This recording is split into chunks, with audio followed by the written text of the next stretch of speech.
wabarakatuh. Alhamdulillahirabbil alamin. Alladzi an'ama 'alaina ni'matal iman wal islam wal quwwah. Asyhadu an la ilaha illallah wahdahu la syarika lah. Wa asyhadu anna Muhammadan 'abduhu wa rasuluhu la nabiyya ba'dah. Allahumma salli wa sallim wa barik ala sayyidina Muhammad wa ala alihi wa ashabihi ajma'in wa man tabi'ahum bi ihsanin ila yaumil din. Qala Allah ta'ala fi kitabihi karim. A'udzu billahi minasy syaithanir rajim. Bismillahirrahmanirrahim. يا أيها الناس اعبدوا ربكم الذي خلقكم والذين من قبلكم لعلكم تتقون الذي جعل لكم الأرض فراشا والسماء بناء وأنزل من السماء ماء فأخرج به من الثمرات رزقا لكم فلا تجعلوا لله أندادا وأنتم تعلمون. صدق الله العظيم. Jemaah yang dimuliakan Allah Subhanahu wa taala. Monggo saderengipun sareng-sareng kita wilahi majelis kula panjenengan kali menika kanthi wawasan basmalah ugi selawat. Bismillahirrahmanirrahim. Allahumma shalli wa sallim wa barik ala sayyidina Muhammad. Salajengipun monggo kula panjenengan tansah puji syukur kepada Allah Subhanahu wa taala biqaulina alhamdulillahi rabbil alamin atas segala nikmat rahmat nikmatipun sehingga dalam menika saged bermuajah wonten ing majelis kanthi kawontenan sehat. Nyuwun ini suaranya serak-serak kering, saratan merdu kering. Begato hadiah. Alhamdulillah, mungkin dengan adanya flu mengurangi dosa-dosa yang telah dilakukan. Salam. Lan monggo tansah nyuwun dhateng Allah Subhanahu wa taala wonten ing majelis menika amargi majelis menika majelis ingkang sae. Insyaallah doa kita mustajabah di dalam majelis yang di dalamnya dibacakan Al-Qur'an. Dan monggo masing-masing kalau panjenengan doa apa yang paling dihajatkan diminta kepada Allah dan kita mohon kepada Allah dengan membaca suratul Fatihah. Lillahi wa li syafa'ati Rasulillah wa kulli niyatin salihah. Al-Fatihah. A'udzubillahi minasyaitonir rajim.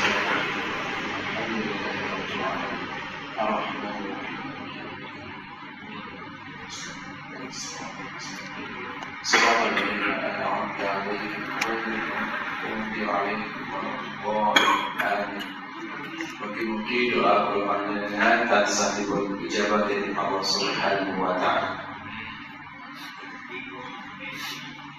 Jamaah rahimakumullah, malam hari ini malam yang istimewa. Ternyata juga ada apa nih? Persiapan. Show. Amin. Layak aja. Alhamdulillah. Malam hari ini malam yang istimewa, malam 17 Agustus. Dan besok adalah peringatan Hari Kemerdekaan Negara Republik Indonesia yang dalam konstitusi kita disebutkan berkat rahmat Allah yang Maha Kuasa. Dan karena itu kita juga malam hari ini sedikit menyambut dan memperingatinya diantaranya dengan kajian ini. Dan malam hari ini kita sampai kepada ayat ke-21 dan 22 dari Quran surah Al-Baqarah dalam kitab tafsir Imam Ibnu Katsir yang kita bacakan terjemahannya ini. Jamaah yang dimuliakan oleh Allah, ayat ke-21 berbunyi A'udzu billahi minasyaitonir rajim. Bismillahirrahmanirrahim. Ya ayyuhan nasu u'budu rabbakum alladzi khalaqakum wal ladzina min qablikum la'allakum tattaqun.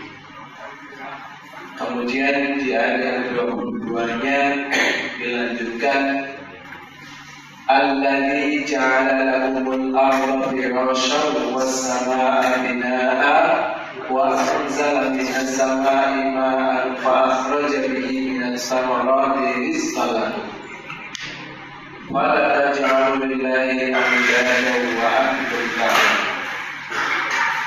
Yang artinya, hai manusia, sembahlah Rabbmu yang telah menciptakanmu dan orang-orang yang sebelummu agar kamu bertakwa. Dialah yang menjadikan bumi sebagai hamparan bagimu dan langit sebagai atap. Dan Dia menurunkan air hujan dari langit, lalu Dia menghasilkan dengan hujan itu segala buah-buahan sebagai rezeki untukmu. Karena itu janganlah kamu mengadakan sekutu-sekutu bagi Allah, padahal kamu mengetahui. Quran surah Al-Baqarah 21 dan 22. Yang lain dimuliakan oleh Allah. Di beberapa ayat sebelumnya Allah menjelaskan tentang karakter, sifat, ciri, perilaku dan balasan apa yang akan didapatkan oleh orang-orang munafik, oleh orang-orang musyrik. Maka di ayat ini Allah menjelaskan tentang keesaan ilahiyahnya, bahwa Dialah memberi nikmat kepada hamba-hambanya dengan mengeluarkan mereka dari tidak ada menjadi ada, serta melimpahkan segala nikmat baik yang lahir maupun yang batin dengan menjadikan bumi terhampar bagi mereka, yakni terbentang seperti permadani yang dipijak, yang dikuatkan dengan gunung-gunung yang kokoh, dan langit sebagai atap, wasama binaa, langit sebagai atap. Sebagaimana Allah Azza wa Jalla firmankan dalam ayat yang lainnya, A'udzu billahi minasyaitonir rajim. وَجَعَلْنَا السَّمَاءَ سَقْفًا مَحْفُوظًا وَهُمْ عَنْ آيَاتِهَا مُعْرِضُونَ. Dan kami menjadikan langit itu sebagai atap yang terpelihara, sedang mereka berpaling dari segala tanda-tanda kekuasaan Allah yang terdapat padanya. Quran surah Al-Anbiya ayat 32. Dan Allah menurunkan air hujan dari langit untuk mereka. Maksudnya di sini adalah awan. Pada saat mereka membutuhkannya, maka dengan hujan itu Dia Allah mengeluarkan tanaman dan buah-buahan dengan berbagai macam dan jenisnya, sebagaimana disaksikan oleh manusia sebagai rezeki bagi mereka dan bagi ternak-ternak mereka. Jamaah yang dimuliakan oleh Allah, ujungnya ayat ini seperti gambarannya adalah teks proklamasi yang menyatakan kemerdekaan, menyatakan kebebasan. Saat di teks proklamasi itu kan, maka dengan ini rakyat Indonesia menyatakan kemerdekaan. Kemerdekaan itu apa sih? Kemerdekaan itu adalah kebebasan. Bebas dari penjajahan, bebas dari perbudakan, bebas dari tekanan.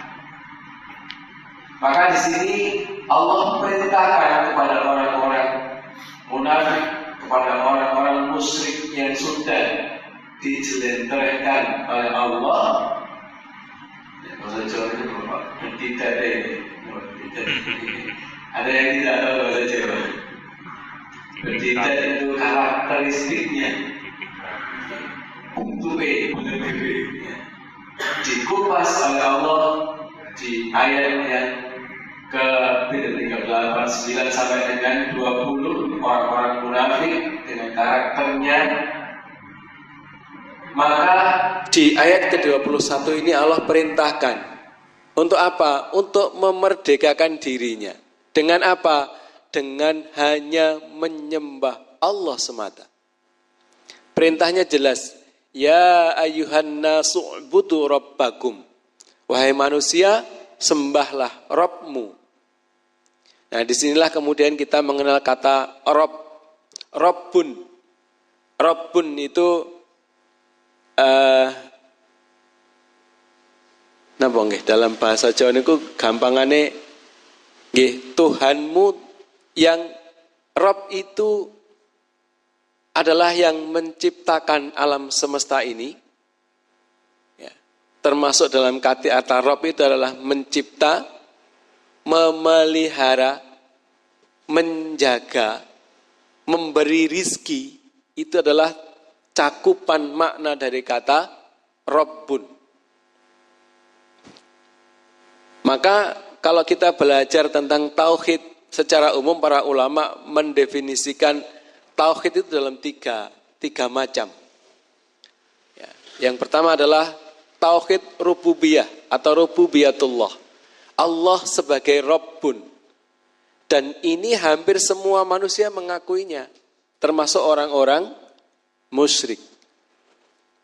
Jadi kalau orang-orang musyrik dulu di zaman Nabi ditanya, siapa yang menciptakan langit dan bumi? Mereka mengatakan Allah. Jadi Allah sebagai pencipta alam semesta ini diakui oleh mereka. Maka kita sebagai seorang mukmin juga harus meyakini ini, bahwa Allah adalah Rabbun al-alamin. Makanya kita mengatakannya alhamdulillahi rabbil alamin. Pengakuan kita tentang keesaan Allah sebagai satu-satunya yang menciptakan alam semesta ini beserta seluruh isinya. Tidak hanya menciptakan, menjaga, memelihara, memenuhi kebutuhannya. Tidak ada satupun makhluk di dunia ini yang tidak dipenuhi kebutuhannya oleh Allah Azza wa Jalla. Bahkan sampai makhluk yang kita tidak pernah tahu, tidak pernah bisa melihatnya, ya, karena ada di dalam tanah, walaupun secara ilmiah kemudian terungkap, bisa dilihat. Bahkan saya makhluk terkecil yang namanya kuman dan virus, itu mereka butuh makan dan butuh hidup itu dijaga oleh Allah. Apalagi kita yang blegernya, yang secara wujud nampak nyata besar, dan Allah sudah nyatakan sebagai ciptaannya yang terbaik adalah manusia, pasti akan dipenuhi seluruh kebutuhannya. Walaupun manusia itu kemudian tidak mentaati Allah Azza wa Jalla. Maka di sini Allah perintahkan tidak kepada ya ayyuhalladzina amanu, tapi kepada ya ayyuhan nas, wahai manusia. Seluruh manusia diperintahkan oleh Allah untuk u'budu rabbakum, ya, sembahlah Rabbmu. Siapa Rabbmu itu? Alladzi, dialah yang telah khalaqakum, menciptakan kamu, walladzina, dan orang-orang min qablikum, sebelum kamu. Jadi ketika seseorang sudah menyatakan, mengikrarkan dan menjadikan dirinya hanya menyembah kepada Allah Rabbul Alamin, maka sesungguhnya dia telah mendeklarasikan kemerdekaan dirinya. Kalau kita baca sirah nabawiyah, jamaah yang dimuliakan oleh Allah, betapa kalimat tauhid, dua kalimat syahadat, asyhadu alla ilaha illallah wa asyhadu anna muhammadar rasulullah, ini adalah kalimat yang membebaskan. Para budak, yang awalnya adalah para budak, yang kita kenal paling terkenal itu adalah sahabat sinten? Bilal bin Rabah. Beliau adalah seorang budak hamba sahaya yang waktu itu perbudakan masih diakui, masih berlaku, sehingga seperti barang bisa diperjualbelikan. Dan seseorang yang memiliki harta mampu membeli budak, maka dia bisa memerintahkan apa saja kepada budaknya. Maka demi sahabat Bilal bin Rabah ini mengenal kalimat asyhadu alla ilaha illallah wa asyhadu anna Muhammadar Rasulullah, walaupun secara fisik beliau masih berstatus budak, tetapi secara maknawi beliau telah menemukan kemerdekaannya. Nah, kemudian Allah menjelaskan kenapa harus menyembah Allah, Rabb yang telah menciptakan kita dan orang-orang sebelum kita. Ya karena itu, karena Allah yang telah menciptakan alam semesta ini termasuk diri kita. Maka sepantasnya lah seseorang itu hanya menyembah kepada Allah yang telah menciptakan. Agar apa? La'allakum tattaqun. Agar menjadi orang yang bertakwa. Kemudian di ayat yang ke-22 Allah menjelaskan alladzi, ya, dialah, dimaksud di sini adalah Allah, ja'ala yang telah menjadikan lakum untukmu al-ardo, bumi, firasan sebagai hamparan, wasama'a dan langit, binaan sebagai atap. Alladzi ja'ala lakumul arda firasyan was samaa binaa, dialah Allah yang telah menjadikan bumi sebagai hamparan untukmu dan langit sebagai atap. Wa anzala minas samaa'i maa'a, dan yang telah menjadikan atau menurunkan air hujan dari langit. Ma'an itu air hujan, ya. Fa akhraja bihi minas samarat, yang dengan air hujan itu Allah mengeluarkan segala macam buah-buahan rizqal lakum, untuk rizki untukmu. Makanya kata Allah, fala taj'alu lillahi, maka janganlah sekali-kali, ya, maka janganlah kamu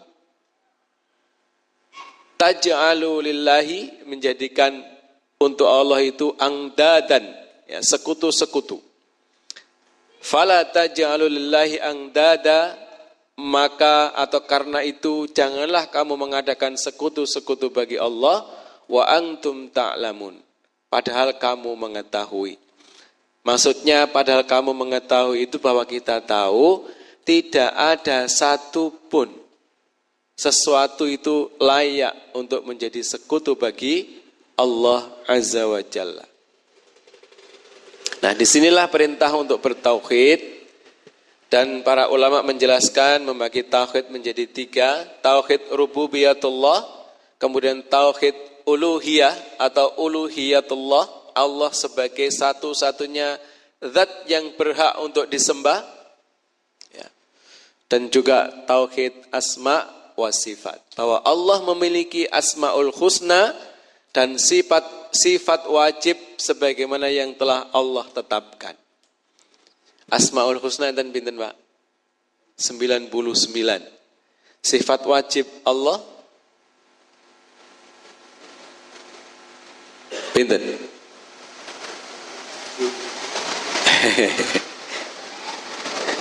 Pinten Pak Jainal?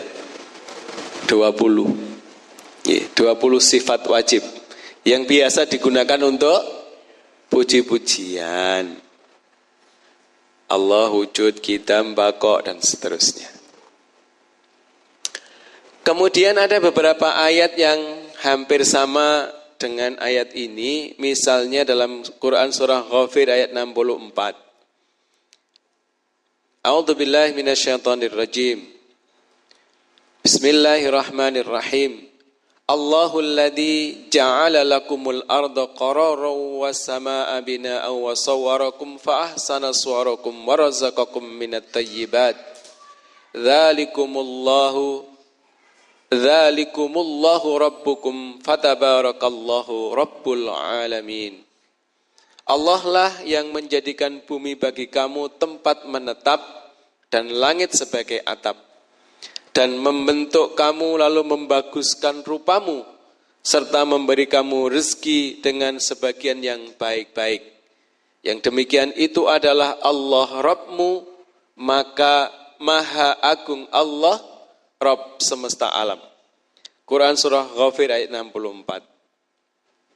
Kandungannya bahwa Allah itu pencipta, Allah pemberi rezeki, Allah pemilik dunia dengan segala yang ada di dalamnya, serta yang memberi mereka rezeki, maksudnya yang ada di dalam dunia itu. Maka karena itu hanya Dia semata yang berhak untuk berfirman atau untuk diibadahi, disembah, dan tidak dipersekutukan dengan selainnya. Makanya di ayat 22 di penghujungnya ini Allah perintahkan fala taj'alu lillahi andadaw wa antum ta'lamun. Karena itu janganlah kamu mengadakan sekutu-sekutu bagi Allah padahal kamu mengetahui.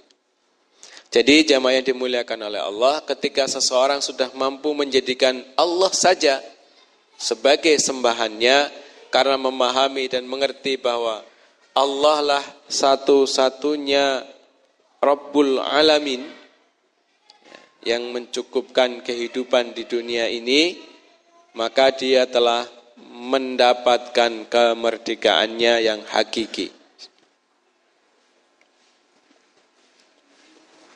Kita akan menjumpai dalam Sirah Nabawiyah sebuah ekspedisi ketika baginda Nabi Muhammad SAW mengutus para sahabat,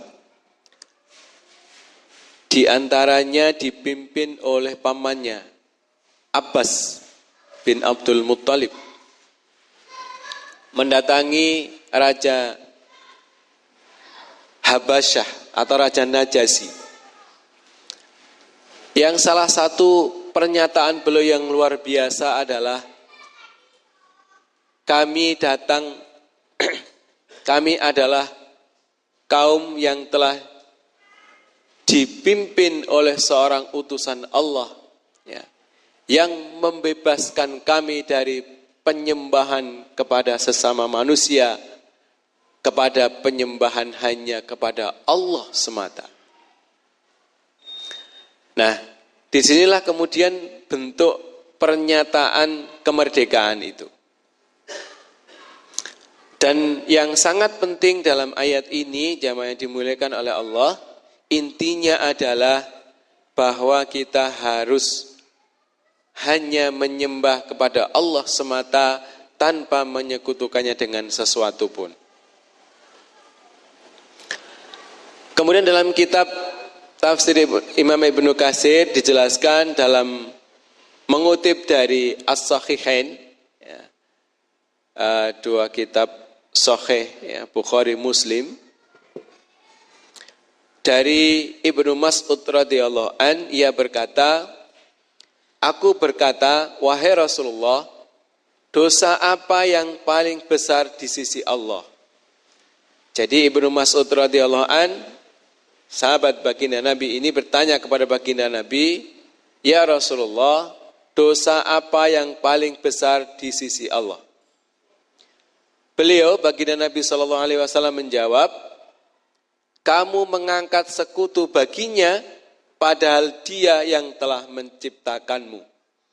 Jadi dosa paling besar itu adalah dosa syirik, menyekutukan Allah dengan sesuatu. Padahal Allah yang telah menciptakan alam semesta beserta isinya ini.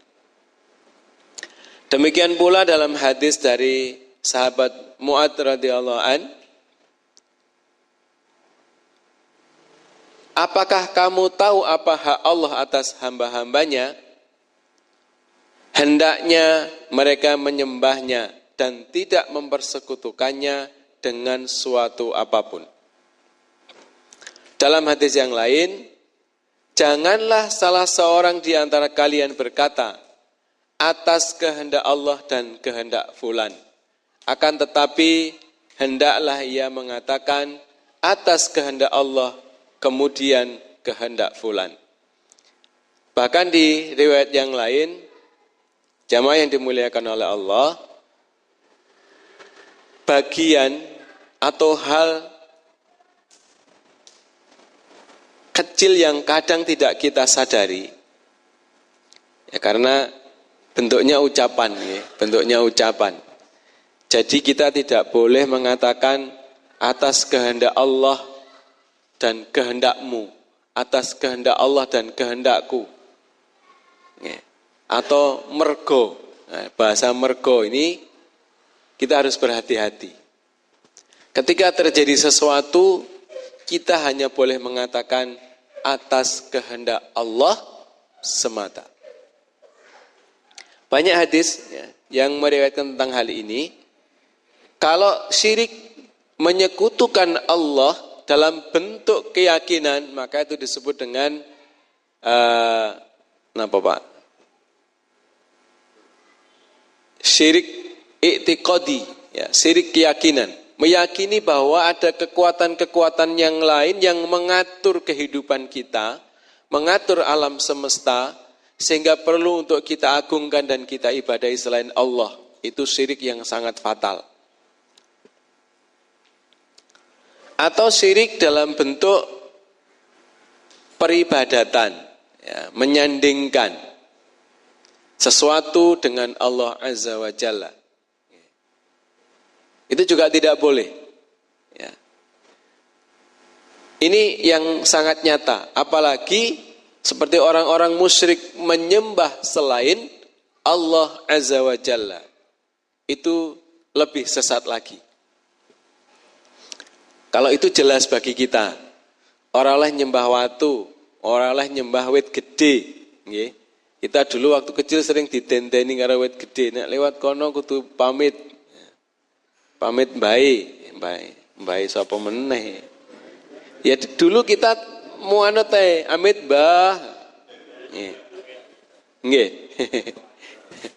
Saya masih ingat karena saya itu hidup di desa, di gunung. Jadi hal-hal kayak gitu, ya Allah.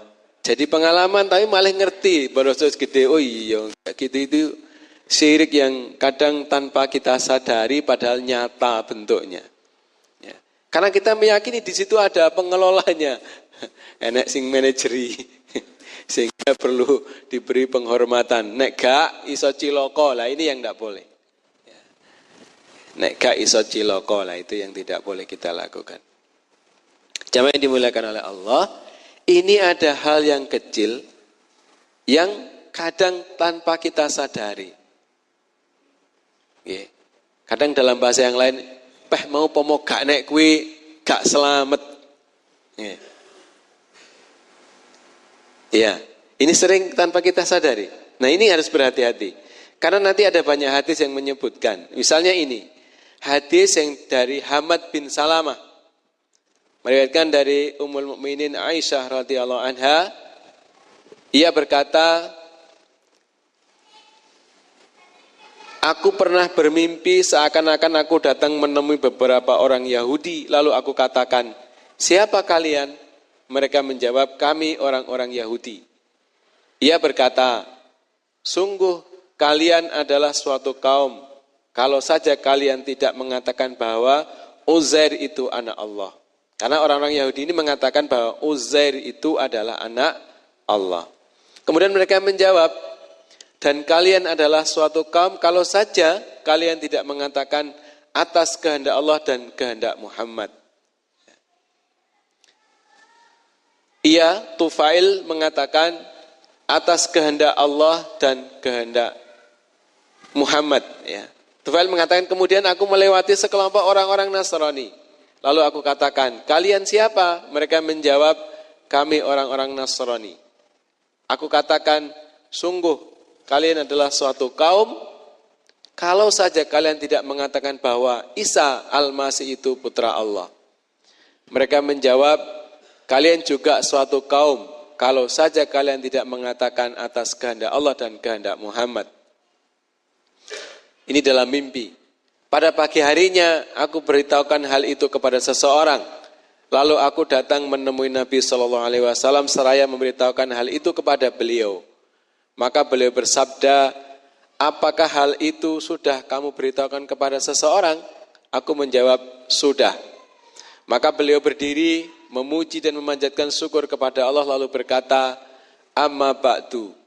Sungguh Tufail melihat dalam mimpi, lalu ia memberitahukannya kepada salah seorang di antara kalian. Dan sungguh kalian mengatakan satu kalimat yang suatu sebab yang menghalangiku untuk melarang kalian melakukannya. Maka dari itu jangan kalian katakan atas kehendak Allah dan kehendak Muhammad. Akan tetapi katakanlah atas kehendak Allah semata. Jadi bahkan dengan mendampingkan ya anggapan atas kehendak Allah dan kehendak baginda Nabi itu tidak boleh. Di dalam hadis yang lain, Sufyan bin Sa'id As-Sauri meriwayatkan dari Al-Ajlal bin Abdillah Al-Khindi, dari Yazid bin Al-Assam, dari Ibnu Abbas radhiyallahu anhu, ia berkata, seorang laki-laki berkata kepada Nabi SAW, atas kehendak Allah dan kehendak engkau. Maka beliau bersabda, apa kamu hendak menjadikan aku sebagai tandingan bagi Allah? Katakanlah atas kehendak Allah semata. Hadis ini sahih riwayat Ibnu Majah. Diriwayatkan oleh Ibnu Mardawai dan dikeluarkan oleh An-Nasai dan Ibnu Majah dari hadis Isa bin Yunus dari Al-Ajlaj. Ini semua merupakan langkah antisipasi dan demi menjaga kemurnian tauhid. Jadi tidak boleh mengatakan sesuatu itu terjadi atas kehendak Allah dan kehendak yang lainnya. Tapi harus atas kehendak Allah semata. Bahkan dalam hal yang seperti ini, kita harus berusaha untuk menjaganya sedemikian rupa. Inilah karenanya Allah perintahkan, fala taj'alu lillahi andada wa antum ta'lamun. Karena itu, janganlah kamu mengadakan sekutu-sekutu bagi Allah, padahal kamu mengetahui. Yakni, jangan persekutukan Allah dengan selainnya yang tidak memberi manfaat dan mudarat. Sedangkan kalian mengetahui bahwa tidak ada Rabb bagi kalian yang memberi kalian rizki selain Allah. Dan kalian juga tahu bahwa tauhid yang diserukan oleh Rasulullah SAW kepada kalian adalah hak yang tidak ada keraguan padanya. Demikian kata Qatadah. Jamaah yang dimuliakan oleh Allah, inilah inti dari surat Al-Baqarah 21-22. Allah perintahkan kepada manusia hanya menyembah kepada Allah saja sebagai satu-satunya Rabb yang telah menciptakan alam semesta. Yang mana Allah menciptakan, memberi rezeki, menjaga, dan Allah melarang menjadikan sekutu baginya. Ada beberapa hadis lain yang kemudian menjelaskan tentang hal ini, ya, tentang tidak menyekutukan sesuatu dengan Allah Azza wa Jalla.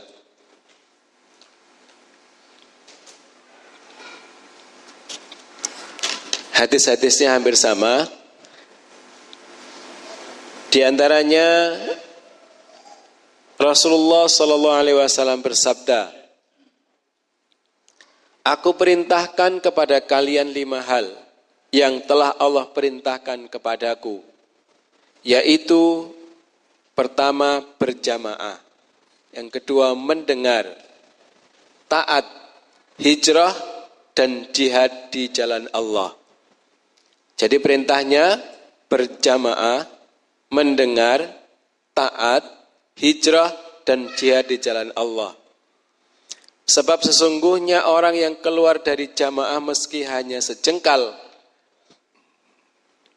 berarti ia telah melepaskan ikatan Islam dari lehernya sampai ia kembali. Dan barang siapa memanggil dengan panggilan jahiliyah, maka ia termasuk penghuni neraka jahanam. Para sahabat bertanya, meski ia salat dan puasa, wahai Rasulullah?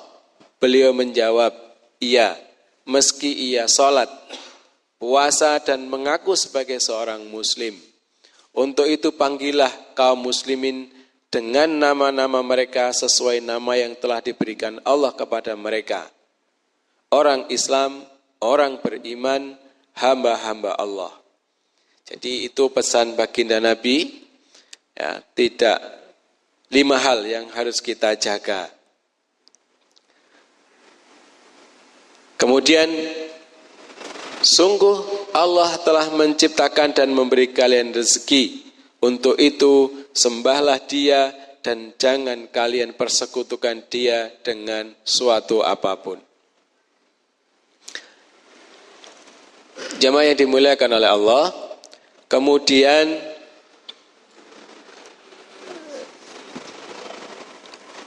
ayat ini dijelaskan bahwa ayat ini menunjukkan kewajiban mentauhidkan Allah Azza wa Jalla semata dalam ibadah.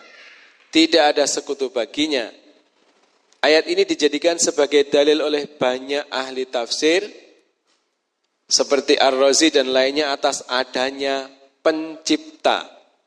Ia mengatakan bahwa ayat ini lebih layak menunjukkan hal itu karena barang siapa mencermati alam raya ini, baik yang ada di bawah maupun yang ada di atas, dengan segala bentuk, warna, tabiat, manfaat, dan peletakannya pada posisi-posisi manfaat dengan sedemikian baiknya, niscaya ia mengetahui kuasa penciptanya, hikmah, ilmu, kebaikan penciptaan dan kebesaran kekuasaannya.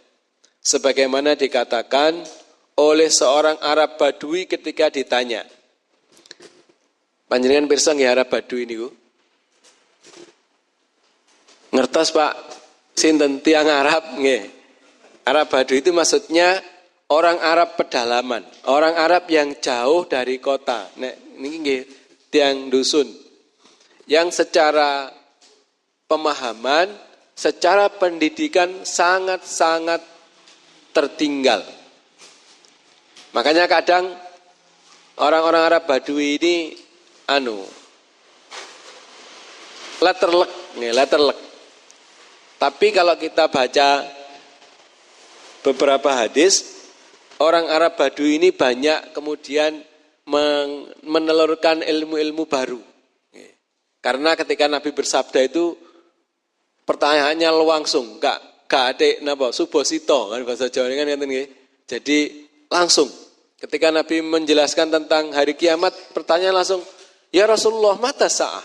Wahai Rasulullah, kapan kiamat? Gitu. Gak ada subosito. Lah ini ketika ditanya orang Badui ini, apa bukti adanya Rabb Azza wa Jalla atau apa bukti adanya Allah? Dia menjawab, Maha Suci Allah. Logikanya sederhana. Sungguh kotoran unta itu benar-benar menunjukkan adanya unta. Berarti enten kotorane unta berarti enten untane kan enten nggih. Jejak kaki menunjukkan adanya orang yang telah lewat. Ini di pasir itu kan kelihatan sekali jejak kaki. Dan langit dengan bintang-bintangnya, bumi dengan lembah-lembahnya, serta lautan dengan ombak-ombaknya. Apakah itu semua tidak menunjukkan adanya Rabb yang maha lembut lagi maha mengetahui? Jadi logikanya sangat sederhana. Bukti keberadaan Allah adalah penciptaan alam semesta ini yang begitu indah dan teratur. Jadi kalau kita ingin mengetahui adanya Allah, Allah adalah zat yang gaib yang tidak bisa dilihat. Tetapi bukti hasil ciptaannya begitu nyata dalam kehidupan kita, termasuk di dalam diri kita sendiri. Jadi kalau orang tidak percaya adanya listrik, kan nyekel kabel mawon Pak kali ngeten nggih. Pasti tahu adanya listrik. Ya, seperti itu.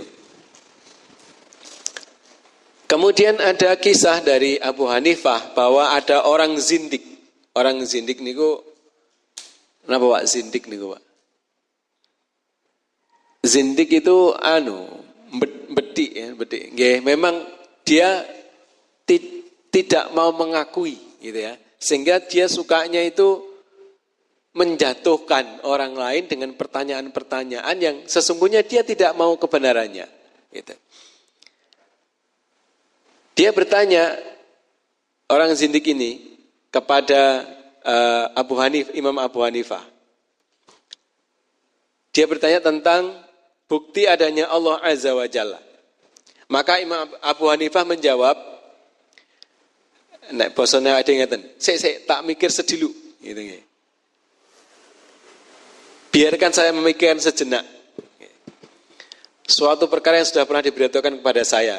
Bahasa Jawane niku ngeten, sik tak eling-elingi sing tau diwarahne, gitu nggih. Kemudian beliau menjawab diceritakan kepada saya bahwa ada sebuah kapal di laut yang berombak besar. Di dalam kapal tersebut terdapat berbagai macam barang dagangan. Tapi di dalamnya tidak ada seorang pun yang menjaga maupun mengemudikannya. Jadi kapal ini mboten enten nahkodane, gak ana sing jaga. Namun meski begitu kapal tersebut dapat berjalan sendiri ke sana kemari serta membelah ombak-ombak besar yang menggulung hingga ia pun selamat darinya. Kapal tersebut berlari sendiri tanpa ada seorang pun yang mengemudikannya. Maka orang zindik itu berkata, orang yang berakal tidak akan mungkin berkata demikian. Maksudnya dijawabnya ngeten, lek wong genah ra mungkin ngono. Jadi kalau orang berakal enggak mungkin berkata begitu. Maka Abu Hanifah berkata, celaka kalian. Maksudnya wong kapal ngoe ra mungkin, apalagi segala yang ada di alam atas dan alam bawah, serta segala sesuatu yang begitu teratur yang ada di dalamnya, apakah tidak ada yang menciptakan semua itu? Kapal mawon sing tengah laut gak mungkin gak nek nahkodane, napa melih alam semesta yang begitu teratur. Sak menten kadai. Sing lumpuh niki pinten, Pak? Niki sedaya jantunge obah sedaya. Gak awak dhewe mboten saged njaga. Kok nek terus diculne terus gimana mandek. Nggih. Jadi itu bukti keberadaan Allah Azza wa Jalla.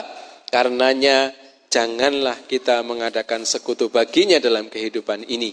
Mudah-mudahan kita dijaga oleh Allah dalam keimanan kita dan dijauhkan dari segala bentuk kesyirikan, sehingga kita istiqomah sampai akhir hayat kita dan kita menghadap Allah dalam keadaan husnul khatimah. Amin ya rabbal alamin. Kita tutup dengan hamdalah dan doa penutup majelis. Subhanakallahumma rabbana wa bihamdika asyhadu an la ilaha illa anta astaghfiruka wa atubu ilaik. Kurang lebihnya mohon maaf. Wallahul muwafiq ila aqwamit thoriq. Wassalamualaikum warahmatullahi wabarakatuh.